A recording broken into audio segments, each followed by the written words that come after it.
Hello everyone. Today I have discussed about the topic system of secondary and senior secondary education.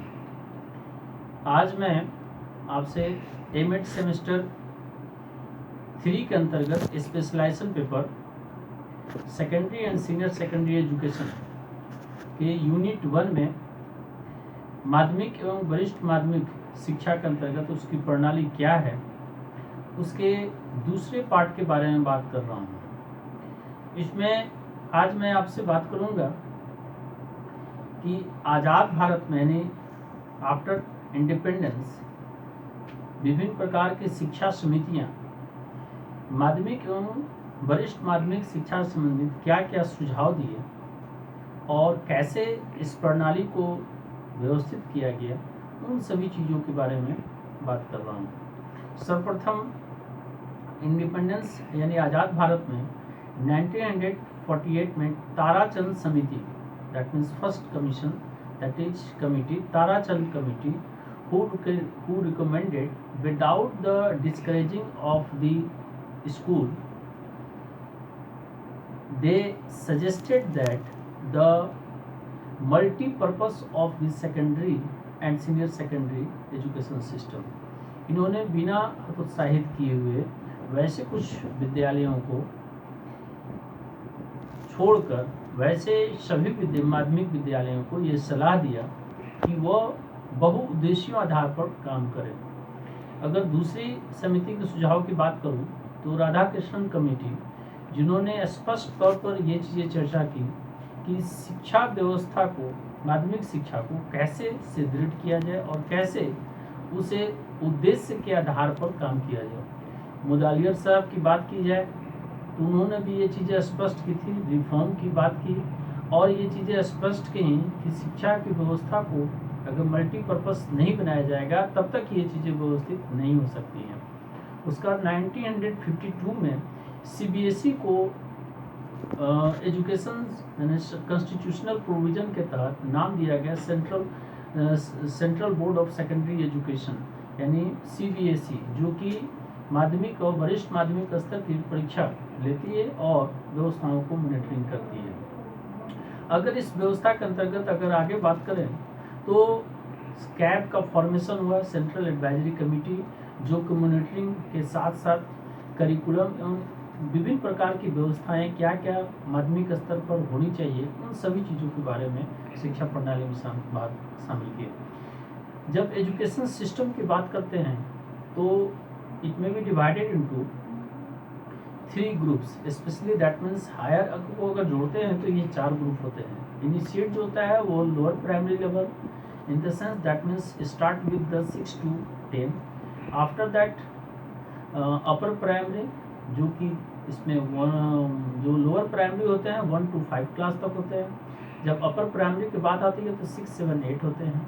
उसके बाद high school की बात होती है तो उसमें 9 to 10 आते हैं और जब वरिष्ठ की बात होती है तो 11, 12 आते हैं।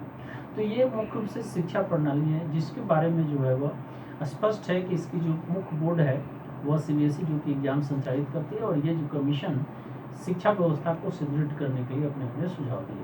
अब मैं इसको विस्तार से आपको और बताने जा रहा हूँ। Now first describe in English system of secondary and senior secondary education. The various committees recommended certain suggestions for the improvement of system in secondary and senior secondary education. Number 1, Tarachand Committee in 1948 suggested the multi-purpose type of secondary school without discouraging the unipurpose school.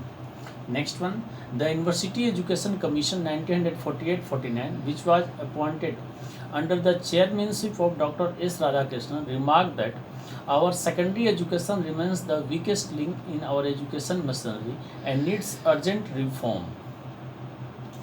Hindi में माध्यमिक और वरिष्ठ माध्यमिक शिक्षा की प्रणाली, विभिन्न समितियों ने माध्यमिक और वरिष्ठ माध्यमिक शिक्षा में प्रणालियों के सुधार के लिए कुछ सुझाव की सिफारिश की, जैसे कि नंबर 1, 1948 में ताराचंद समिति ने उद्देश्यों वाले स्कूलों को हतोत्साहित किए बिना माध्यमिक स्कूलों के बहुउद्देशीय प्रकार का सुझाव दिया।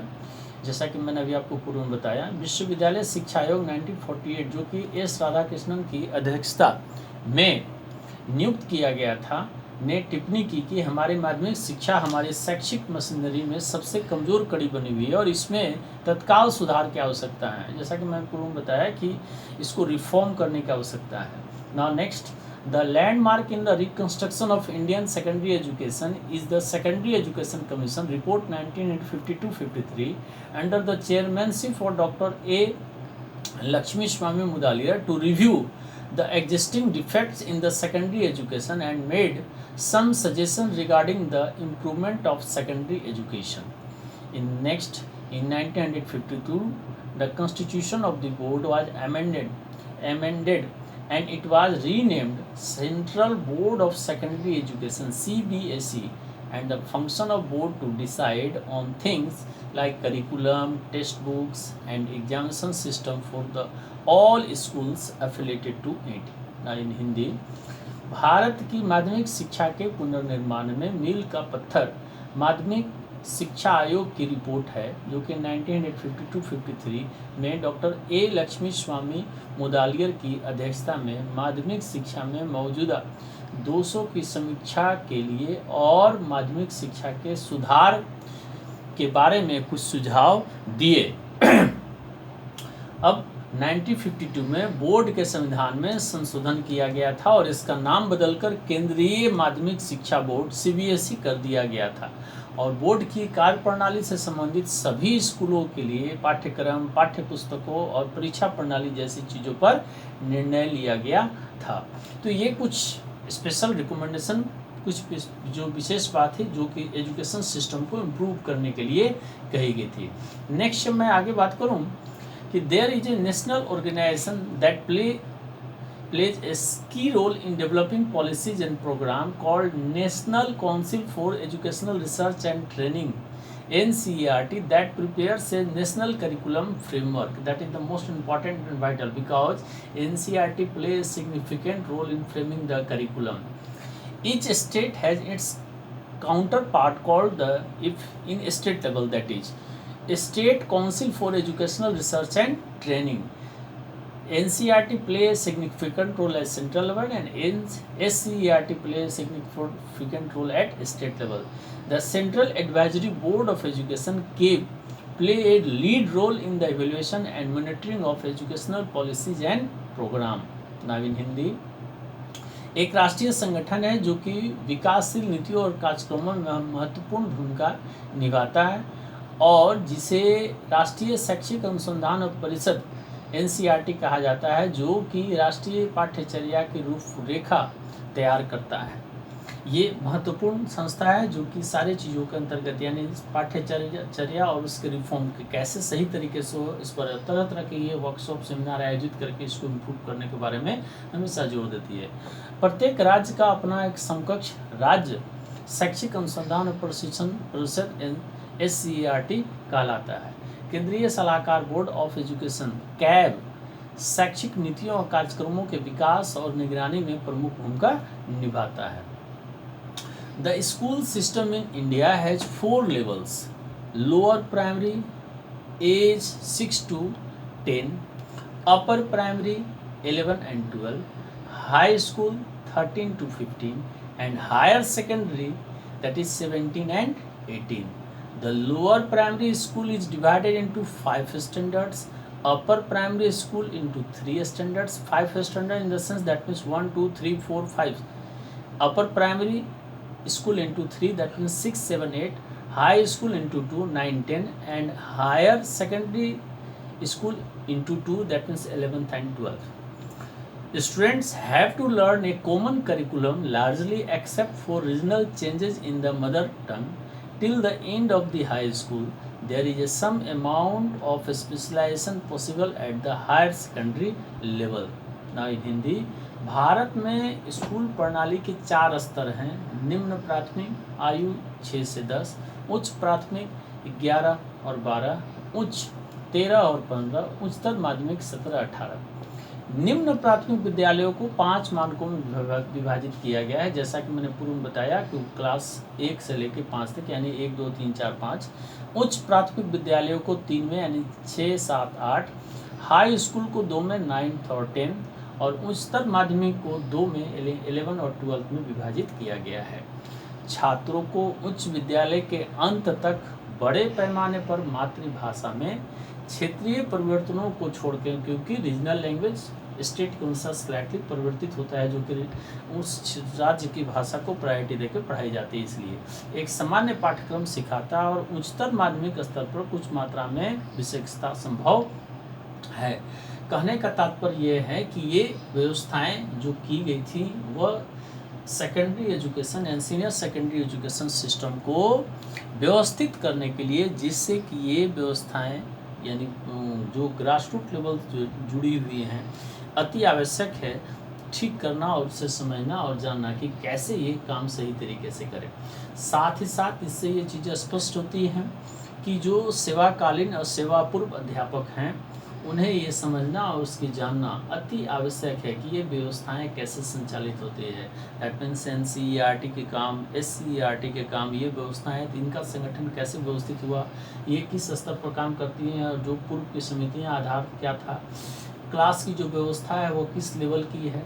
जैसे कि स्तर के बारे में बताया गया कि निम्न प्राथमिक 6 से 10 वर्ष के बच्चे शामिल होते हैं, उसमें 1 2 3 4 5 6। तो हम जो है यहाँ पर जो बात कर रहे हैं वो सिर्फ सेकेंडरी और सीनियर सेकेंडरी। तो सेकेंडरी में 2 क्लास 9th और 10 और सीनियर सेकेंडरी में 2 क्लास 11th और 12। तो टीचर एजुकेटर जो हैं खासकर इन सर्विस और प्री सर्विस, उन सभी को ये जानना और समझना अति आवश्यक है। अब मैं लास्ट में ये स्पष्ट कर दूं कि on the basis of above strategy and plan education system, that means the grass root of the especially that means 11 secondary and senior secondary for the development of the children, and it indicates that if pre-in-service teacher and pre-service teacher understand the system of the education, especially secondary and senior secondary, play a significant role in the reform of the education system, otherwise never it success। तो ये आवश्यक है कि अध्यापक जो कि सेवाकालीन और सेवा पूर्व अपना काम करते हैं, अगर इसकी व्यवस्थाएं माध्यमिक और वरिष्ठ माध्यमिक शिक्षा व्यवस्थाओं को अच्छी तरह से समझें तो ये इस माध्यमिक स्तर की जो शिक्षा व्यवस्था उसको सुदृढ़ करने में मजबूती मिलेगी। नेक्स्ट क्लास में मैं आपसे CBSE यानी और ICSE, ये 2 महत्वपूर्ण बोर्ड हैं, अपना कार्य को कैसे संचालित करती हैं और राज्य स्तर पर स्कूल की व्यवस्थाएं कैसे होती हैं, इन 2 के बारे में बात करूंगा। तब ये system of secondary and senior secondary education complete होगा। तो आज के लिए इतना ही। आप इसे ध्यान से समझें, देखें और इस वीडियो को शेयर करें और इसके सभी पॉइंट को अच्छी तरह से नोट करें। धन्यवाद।